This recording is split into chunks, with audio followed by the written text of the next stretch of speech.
Hello, and welcome back to another Pickled Unscripted. As always, I have with me my favorite human, Matt the Pickled Dragon, and I am Dracoya. Matt, what are you drinking today? I am going back to the old trusty, the Glenmoran G. Uh, Old Faithful. yeah, the wife has been kind enough to get me another one, and That's a good wife. yes, I can always count on her for my Scotch fix. So Aw, that's the mark of true love, guys. that's Scotch. It And is. you know what is not the mark of true love? Taking out orcs in our games. Yes, we're way behind the curve on this one, but I've been sick and whatnot, and And I've dragging hopefully got myself. some exciting news coming up soon, but for now, I can't Yeah, tell anybody. Yeah, orcs. So we realize this one's kind of old news, but we have a little bit of a different take on it, and we even have a little input from our friends, the Bugbear Brothers, that I'll read to you guys. But yeah, orcs being removed. And what's funny is I have a kind of a point I want to make about that, but it's also raised in the Bugbear Brothers uh in their little diatribe about it, but I think they say it much more eloquently, so I'm going to hold on that for a second. But you know what this all reminds me of is this is like Satanic Panic 2, The Revenge. It's like back in 1990 when they eliminated demons and devils, because they were trying to play both sides, And I couldn't tell Grandma that I was playing Dungeons and Dragons, Yeah, so there are and no I'd more have to demons hide or all my devils. video games and my books whenever she came to visit. Yeah, so you got the Monstrous Compendium, which was kind of like the Monster Manual back in the day with the three-ring binder. And I was like, hey, man, where's my Devils and Demons? 'Cause I like using Devils and Demons in my games. And they weren't there. So I just always used the original Monster Manual for Devils and Demons. And but so they really did nothing other than to try to allay, assuage the fears of grandma. Yeah, you're right. And and Ah, it Grandma. Yeah, poor grandma. Um, and it's really sad in a lot of ways because today we absolutely mock the folks that got on the satanic fears bandwagon. But now, instead of satanic fears, we have racism fears. And I think that they are both equally a Ridiculous. construct of some, unhealthy minds, basically. Yeah, yeah. Uh, so And there people was let a their fantasies kind of get away from them. Yes, exactly, their fears. Everyone, and I think that the point I want to make is that there's the slippery slope fallacy, where everyone thinks that, well, what's next? What's next? What's next? And some people will say, well, you are just exaggerating, and you are taking this too far, and it's not going to get that bad, you know. Um, but but you know, who would have thought, you know, 30 years ago or 1990 that instead of demons and devils, we'd be saying orcs. Orcs are the problem, like we can't have orcs. Orcs Uh, have been around for a long time. It makes no sense. yeah, and I mean a long time. Um, so I'm going to share that document that has been floating around. I just want to, there's some insights that we would like to share with you, our good friends. So yeah, so they say that there are monsters in the 2014 Monster Manual that don't appear in the 2024 Monster Manual, but they've been replaced here, these are the stat blocks that you should use. Uh, so obviously Orcs has been beaten to death. So like this section here, I don't really want to like linger on that very much. I would like to talk about some of these others. Like the tribal warrior, for Yeah, example. I mean, what are they getting at? Are they saying that to say something is tribal is offensive? I mean, who is it offensive? Are you saying that tribal culture is offensive? Because we still have a lot of tribal culture today. Is that, I mean, yeah. that's what I'm hearing. If they're taking it out, they're kind of implying that this culture is wrong. And there are Stone Age cultures to this day all over the planet, South Pacific and the Indian and the South China Seas and obviously South America. There are what are those, what are they called? Tribes that haven't even been contacted by The outside modern world. humans, so to speak. And I think there are laws against making that contact as well. And Um, what about lizard folk? Are they taking that out because they don't want to offend the politicians? we've got the lizard aliens in control. God damn it. Thank No, you. I marked that one because we got deep gnome and we got lizard folk. Both statistically now are scouts. So what they're saying is this primitive reptilian creature that are almost 7 feet tall, that use Stone Age tools, statistically are no different than this short, 3 foot tall, subterranean, fairly sophisticated society of gnomes. They are the same thing because of racism. So that makes almost no sense to me. Like, well, I shouldn't even say almost. It makes no sense to me. Yeah, You no, I, know, I don't I don't see the connection there. I can't even empathize enough to be like, well, I see your point, I just don't agree with it. It just doesn't make sense. yeah. And then of course they eliminated all the drow Yeah. because racism. Now Yeah. they are fiend cultists and bandit deceivers. Well, But I think I need to write a letter and let them know that I am deeply offended by their use of the word fiend. this racist against fiends. I mean, I identify as.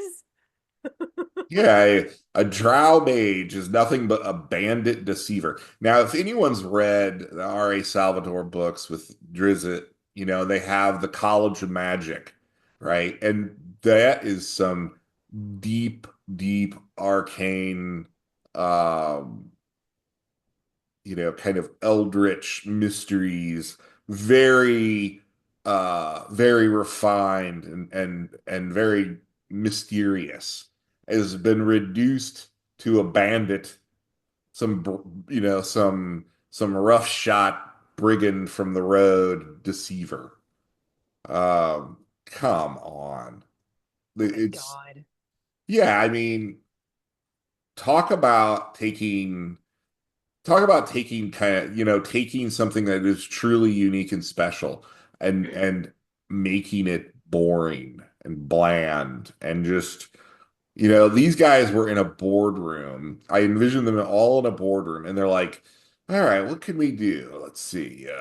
Well, what do we already have that's done that we could call a drow mage? And all of these people that probably don't play the game very much, if at all, are making these decisions uh, because and I get it. Like they actually think that this is what the modern audience wants, and It's not. I I will make the point that people who are younger, who never try another game, um, they will. I think that there is a certain amount of of specialness the game suddenly just lost. A very iconic bad guy that those of us who have played the game for, 30, 40 years have experienced. And I don't think it's a matter that they won't know what they're missing. They'll just play the game. I don't think that. I think that they'll, if they ever have the opportunity to try another game, they'll um they'll This be is like, oh, well, this is different and new and cool. this is And this, going to seem so unsatisfying. And well, maybe they won't remember, and so maybe they won't know why, but they will understand that what they're playing is very unsatisfying. well, yeah, and I think that there comes a point in time where you're done just beating up bandits, right? So who's the next big bad guy? And I guess that's up to the DM. But if the DM decides to use Drow as the bad guys, by their logic, that is a problem. You're being racist, and and I keep hearing people say, "Well, why do you care?" Like they could change it if they wanted. Why do you care? And I care because these people at WotC, that it's not enough for them to say, you know what, we're making this change because we think it's the right thing to do. No, what they've done is they've slapped disclaimers on all the old stuff. They've actively attacked all of the old timers, Thaco the clown and whatnot. And you know, they have that disclaimer they've slapped on all the old material. They're saying it was wrong then and it's wrong now. That by extension means the way we played the game and are playing the game and are enjoying the game is wrong, and we therefore by extension are wrong. So it is personal to me because they are saying what they are saying is that the way we play the game, the way we define bad guys and good guys is a problem. It's racist. It's you know we're making judgment values on these different cultures and whatnot when it is a game. And I actually saw we had a comment on a video a little while ago where somebody was saying, if we can eliminate this in the game, then we eliminate the connection between um, you know, racism and certain actions, and we create a better person as a result. And that's obviously a paraphrase, but if there are people out there that I am sure have a problem, have mental issues, who will make the connection between oh well, I killed them like orcs, and these people over here I'm just gotta think of them like orcs, like that is not a typical person. That is not an okay person. That is a person that needs help. Well, that was a person that was probably already going through some things anyway. And that's the exact same argument that people have been trying to make for years about how video games create mass shootings. Like, no, those things are not related. Yeah. I remember one of the shootings that happened a few weeks ago. I don't remember which one, doesn't matter. But they were coming out and saying that the game that everyone was playing during COVID, oh, he played this game that Among Us. He played Among Us and it's like, well, great. So did 6 million other people. Yeah, we don't we at least in the United States, we've taken the position that we are a free society, that we are free to um enjoy the things that we want to. We have the freedom of choice. And with that freedom always comes risk. And with with safety typically comes a loss of freedom, a loss of liberty, because to become safe would mean that we have to give up certain things just in case those crazy people out there might act on something. But Mhm. Americans have always been different in that, for the most part, we have challenged those ideas, and we have always, well, normally have always sided with freedom and liberty over safety, and and that's why there's always been a strong reaction, like the whole video game craze, video games creates murderers, video game creates violent people. That was pushed back by uh, younger, more left-leaning people in the past. And now it's kind of like flipped on its head where it's like, and I The don't know if it has to left-leaning do people the are pushing for these changes. yeah, and I don't know if it's like a cultural pendulum that swings back and forth. In the 80s, I don't remember if you guys remember when the government wanted to slap labels and whatnot on music, parental discretionary, labels and uh D. Snyder went before Congress and was like, the lead singer of Twisted Sister went before Congress and fought the good fight to prevent labels Yeah. because it is it is a matter of liberty and free speech, and now I'm on my soapbox and I probably shouldn't be there because we're talking about a game, but I think it all relates. I agree. I think it does too. I mean, and the lizard people probably don't want to hear it, but The lizard people, they definitely don't want to know that we are trying to secure our freedoms. they don't want us to know that they're in charge. So, I mean, I guess WotC, you gotta wonder, does WotC actually believe this ideology? Or do they really believe that their future customer base wants this? It's a Uh, great question, and I would love that one answered. you know, one of the big themes that came out of the last election was that boys and men kind of made this rightward shift.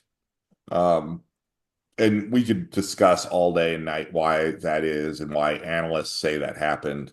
But, the last time I checked, boys and men still made up the majority of the customer base for RPGs. And um, so if the first thing is true, then WotC is making a mistake by making these changes because generally those folks are going to roll their eyes at a lot of these changes. Like, be like, you know what? You're treating us like children. Like, we can't differentiate between a made up creature in a role playing game and real life. Because that's literally what they're doing here. Made up creatures and, and, and they are an orc is no different than like a pawn on a chessboard. It is a piece of a game. And Hmm. it is a silly thing to even have to argue this. But we'll know a year from now. I remember at D&D 2014 5e at its height, I think it was like 2017 or 2018, they were releasing all of these sales figures. They're saying, look at all these books we've sold. Look at all like specific numbers. And they were just like raving. They're like, this is the first time D&D has ever made $100 million. And like they were like proudly making these announcements and they were really excited. Now, right now, in regards to D&D 2024, the only thing we've heard from WotC is that it is quote unquote the fastest selling version of D&D ever. Yet, if you look at physical sales, which obviously they are pushing the digital end of things, but if you look at physical sales, they've lagged simply based on the number of reviews we're seeing on Amazon, on the Well, they sales can't figures. just gaslight, their customer base into this. I mean, just because you want it to be true, WotC, doesn't mean it is. Yeah. And so uh when those physical sales figures didn't pan out or didn't show what they wanted, everyone started saying, hey, it's probably the PDFs. They're really pushing D&D Beyond. But when you look at D&D Beyond bestsellers, D&D 2024 doesn't show up on the list. So Interesting. if it was the fastest selling of all time, in fact, I think the D&D 5e 2014 Player's Handbook is at the top of the list still, or maybe it's Xanathar's or something like that. But the point is it's not, none of the 2024 books are at the top. Um, I don't know why that is, but it is what it is, and it just smells fishy. So I guess what I would like to leave it at is at our friends, the Bugbear Brothers. They made this post about this issue. Let me just bring this up here. Um, and I think this is causing a little issue. I'm trying to drag it over out of because our heads are in the way. Here, I'll just do it like that. Okay. So they write orcs. Bob the World Builder recently put out a video trying to tackle the new wave of outrage generated by WotC's 2025 Monster Manual. If you missed it, the new tome excludes classic foes from its pages, which is a first in the game's 51 years of existence. The video amounted to him trying to play a balanced peacekeeper. He argued that it was sensible for veteran players to take exception to a classic monster being excluded, but then appealed to quote unquote experts, saying that anthropologists have made a compelling argument for leaving orcs out. He said that a good reason to leave them out stems from the fact that orcs are a player character race now, and in the past, PC races didn't feature in the Monster Manual. I guess Bob forgot about the drow, but Bob also failed to note that the very reason orcs are now a player option instead of half orcs is because the moral panic over at WotC and their insistence on racial or species purity. Now, before I continue, this is the point I wanted to make, but they say it a lot better. In other words, they are responding to a problem that they created. Gone are the days of half elves, half orcs, and mole, according to the Seattle overlords. Bob also failed to question the strange idea that someone can be a moral expert, quote unquote, when it comes to fictional races in a board game. A claim, That's yes, well said. Well said. a claim that ought to be subjected to substantial scrutiny. Supposedly, these experts have noted that the language and justification for treating orcs as monsters are subhuman, parallel the language and justification used by racists to harm people groups they hate. I find this a moot point. The language we use for animals is similarly dehumanizing because they aren't human. Orcs are part of the natural order in fantasy, not an analog for people groups. The people to experts that oh sorry, the appeal to experts is just a form of idea laundering where a group points to a white coat with an opinion to reinforce their position on a normative claim. I love that. I like that reference. A white coat, Yeah. moral experts. Unfortunately, to solidify this divide, WotC is purposefully turning orcs into green humans so that they can say the claim all orcs are evil is, in fact, latent bigotry. Make no mistake, this is generated division coming from a New Age Puritans. They ought to be dismissed just as the religious pearl clutchers of the 80s were, and 90s. Satanic panic. Now we have the orc panic. And, one of the things, we talked about the slippery soap. We're now hearing grumblings about hobgoblins. I Uh, know. you know, in hobgoblins in the past have been painted and drawn using a lot of Asian armor, swords, hairstyles, particularly Japanese and Chinese. And so, where does this end? You know, I guess the Bugbear brothers have to be worried that their culture is going to be subverted soon by WotC. But, we pretty soon there's not going to be a monster and a monster manual because they're all, virtually all intelligent, sentient creatures. And then when there's no intelligent, sentient creatures in the monster manual, PETA's going to get in on it and save the rest of them. So that's all I got to say about that. Damn. Okay. Well, guys, comment, like, subscribe. Let us know if you agree with some of the points we said. Let us know if you completely disagree and we missed the marks. Let us know if you are one of the chosen few people who do know that the deep state is run by the lizard folk. Comment, like, subscribe, and as always, come back to have another round on us.